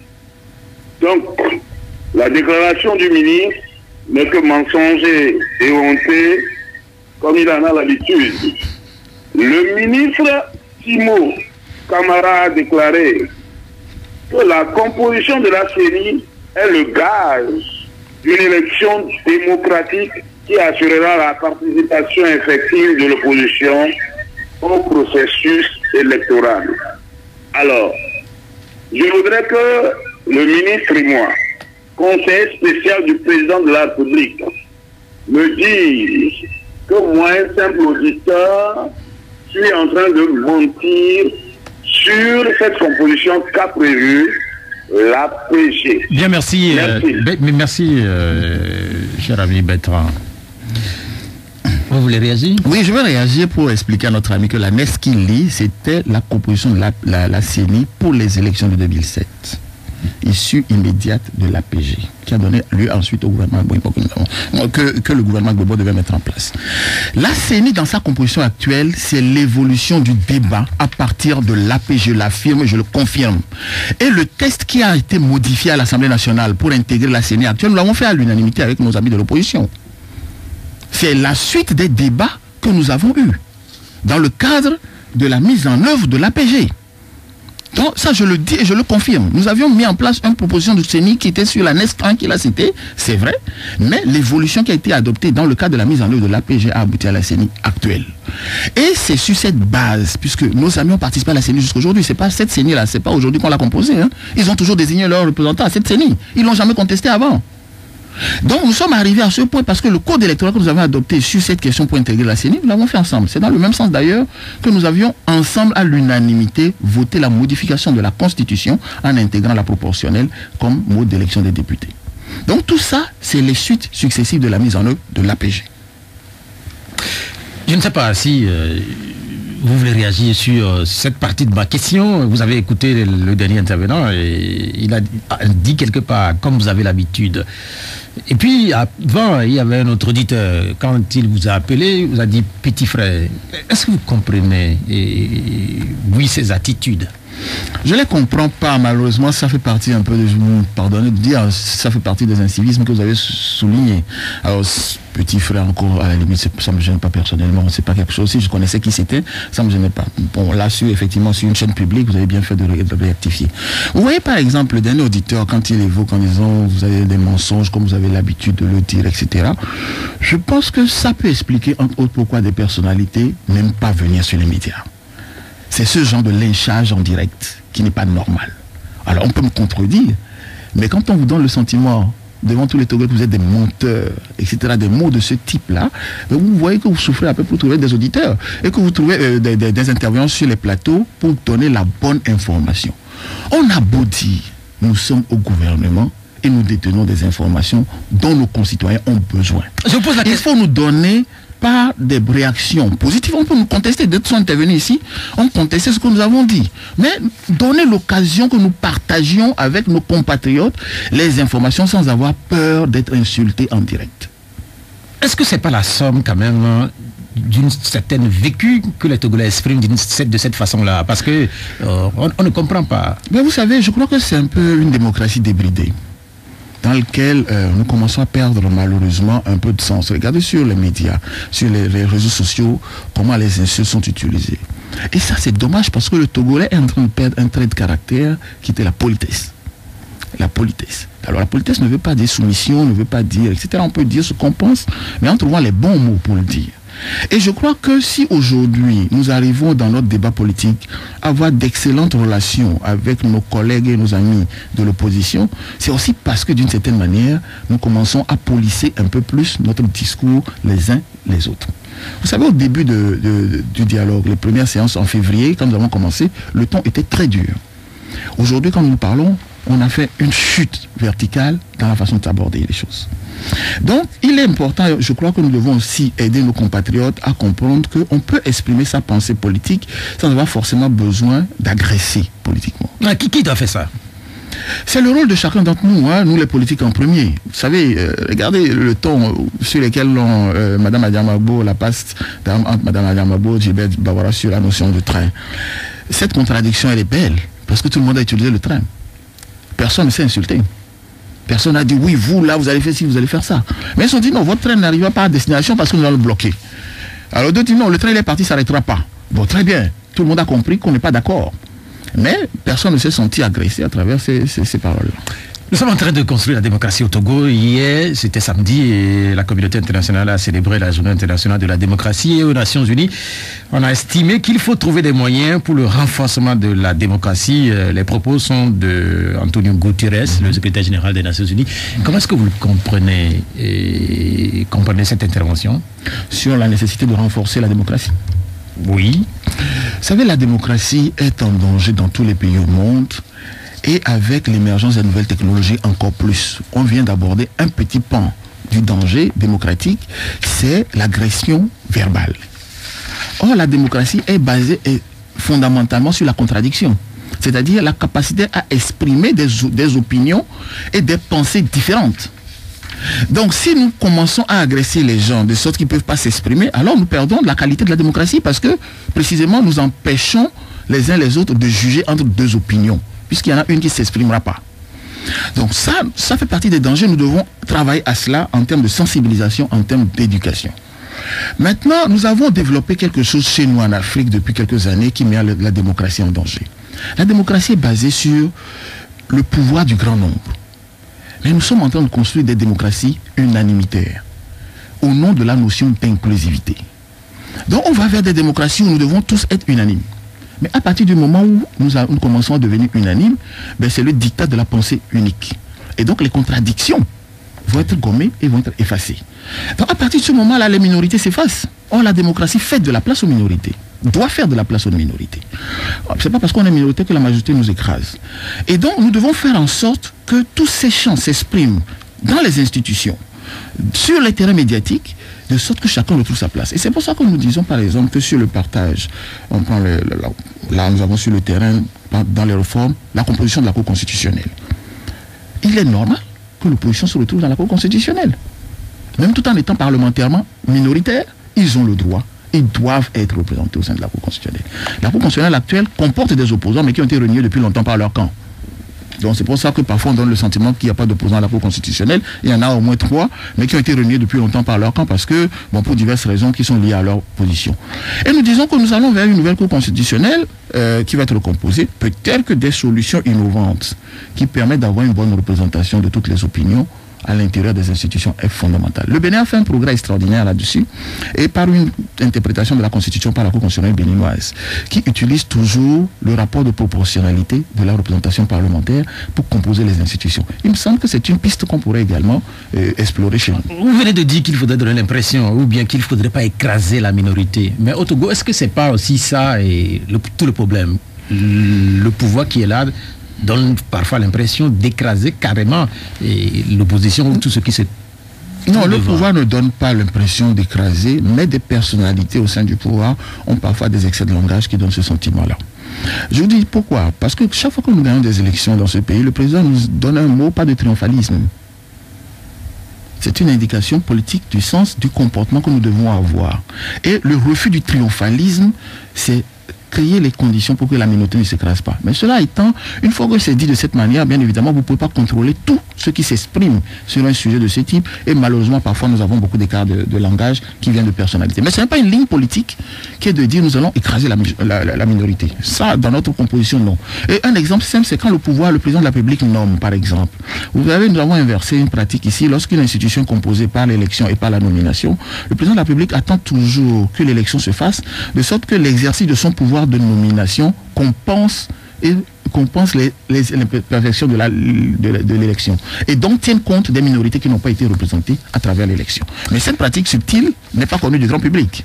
Il nous reste encore 4 minutes et je vais vous faire réagir sur cette citation que j'ai tirée du discours du chef de l'État, et ce discours qui a été prononcé en 2013. Nous devons donc continuer à traquer dans les administrations publiques ou privées le phénomène des surfacturations, des fausses factures et autres formes de prévarication. C'était en 2013, 5 ans après, nous sommes en 2018. Cette semaine, une campagne nationale contre la corruption a été lancée. Est-ce que quelque part, cela ne traduit pas une forme de malaise ou un aveu d'impuissance des autorités?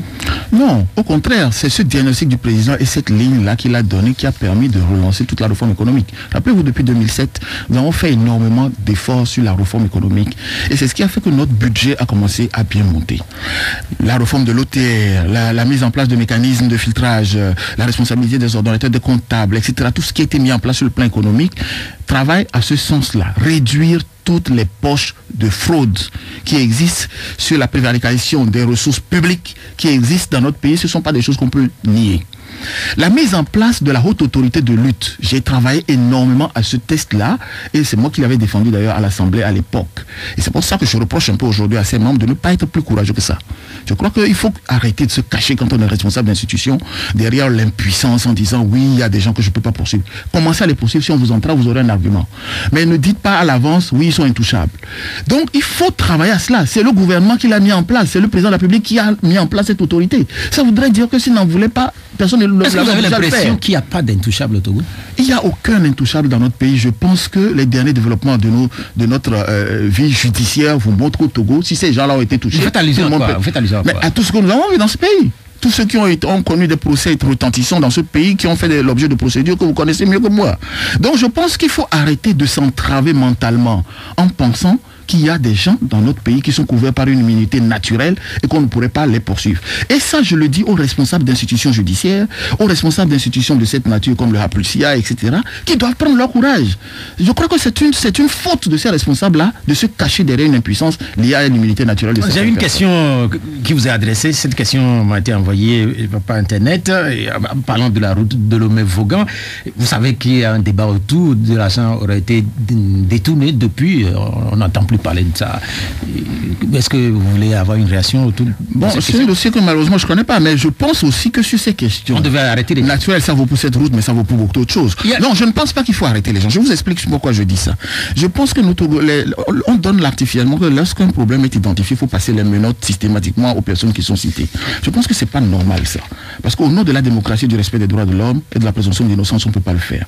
En revanche, il faut que les institutions qui sont concernées prennent les dispositions, ouvrent les vraies enquêtes, poursuivent et renseignent nos compatriotes qui s'en inquiètent. Il faut renseigner les gens sur comment ça se passe, pourquoi ça s'est passé comme ça et quelles sont les décisions à prendre pour que ça ne se passe plus.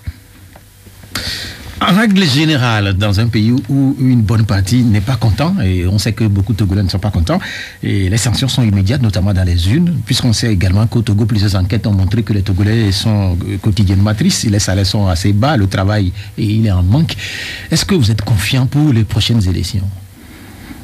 Je suis confiant pour les élections, mais je ne vois pas le rapport avec les élections. Moi, je vois plutôt le fait que nous devons consolider. Ils ne sont pas contents, ils sanctionnent. Mais il faut qu'ils les sanctionnent, mais il faut qu'on consolide notre processus électoral de sorte que nos compatriotes puissent effectivement exprimer leur mécontentement, y compris dans les urnes. Ça, c'est normal, ça fait partie de la démocratie.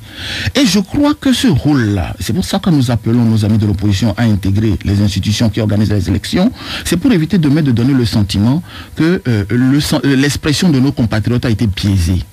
Et que nous puissions nous assurer de leur mécontentement ou de leur appréciation du gouvernement et des actions qui sont menées. Merci beaucoup d'être venu. Je ne sais pas si je dois vous le rappeler. Et votre dernier passage ici, vous nous aviez promis une interview avec le chef de l'État. Je ne sais pas si un jour, finalement, le chef de l'État du Togo, Faure Gnassingbé, va accorder une interview à un média du Togo. La dernière fois, il en a accordé à Jeune Afrique et à CGTN, une télévision chinoise. Je ne sais pas s'il le fera un jour. Donc, je n'avais pas promis une interview du chef de l'État, j'avais promis de vous aider à pouvoir organiser une interview du chef de l'État. Donc, finalement, il faut que vous preniez l'initiative et nous l'accompagnons. Nous allons reprendre l'initiative. Cette émission, elle s'achève. Merci de nous avoir suivis. Elle sera rediffusée tout à l'heure à partir de 19h. Merci à Jean-Jacques Snobiatipo d'être resté à la technique. Moi, je suis Pierrot Atiobé. Au revoir.